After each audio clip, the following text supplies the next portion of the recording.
ভাৰতৰ সকলোতকৈ পুৰণা পেৰামিলিটাৰী ফ'ৰ্চ আছাম ৰাইফলছ। আজি আমি এই ভিডিঅ'টোত আছাম ৰাইফলছৰ বিষয়ে কথা পাতিম।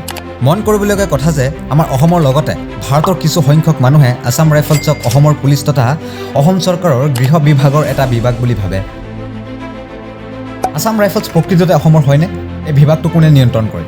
এই ভিডিঅ'টোত আমি খুব চমুকৈ জানিবলৈ চেষ্টা কৰিম। We are the sentinels of the Northeast. We are the Assam Rifles. In the year 1826, the Anglo-Burmese War ended and we were born and named the Kachar Levy and later recognized as the Frontier Force along with Jorhat Levy and Kuki Levy. We are proud to be the oldest paramilitary force in India.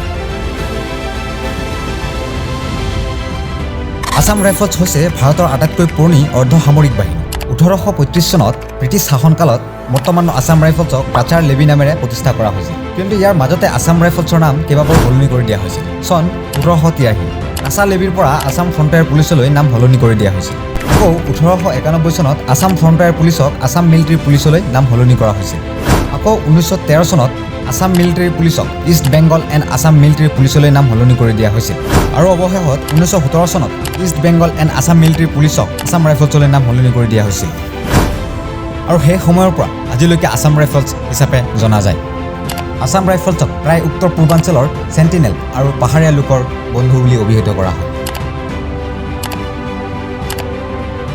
আটাইতকৈ পুৰণি আছাম ৰাইফলছক প্ৰথম অৱস্থাত 5টা বেটেলিয়নৰ সৈতে আৰম্ভ কৰিছিল আৰু আজিৰ তাৰিখত এই পেৰামিলিটাৰী ফ'ৰ্চত টোটেল 46টা বেটেলিয়ন আছে, য'ত প্ৰায় 65,143টা এক্টিভ পাৰ্চনেল আছে।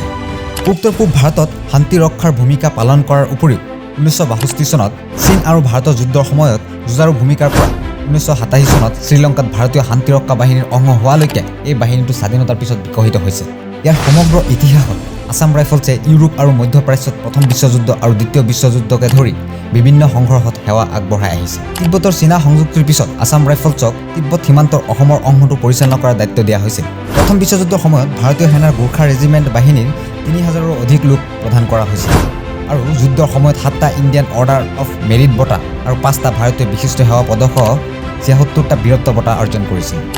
গৃহ মন্ত্ৰালয়ৰ অধীনত কেন্দ্ৰীয় সশস্ত্ৰ আৰক্ষী বাহিনীৰ অন্যতম অসম ৰাইফলছে উত্তৰ পূব ভাৰতৰ প্ৰয়োজনীয় বুলি গণ্য কৰা অনন্য অঞ্চলত বিদ্ৰোহ বিৰোধী অভিযান চলায় আৰু ইয়াৰ হেডকোৱাৰ্টাৰ আছে শ্বিলং আৰু এই বিভাগটোক মিনিষ্ট্ৰী অফ হোম এফেয়াৰ্ছৰ দ্বাৰা নিয়ন্ত্ৰণ কৰা হয়।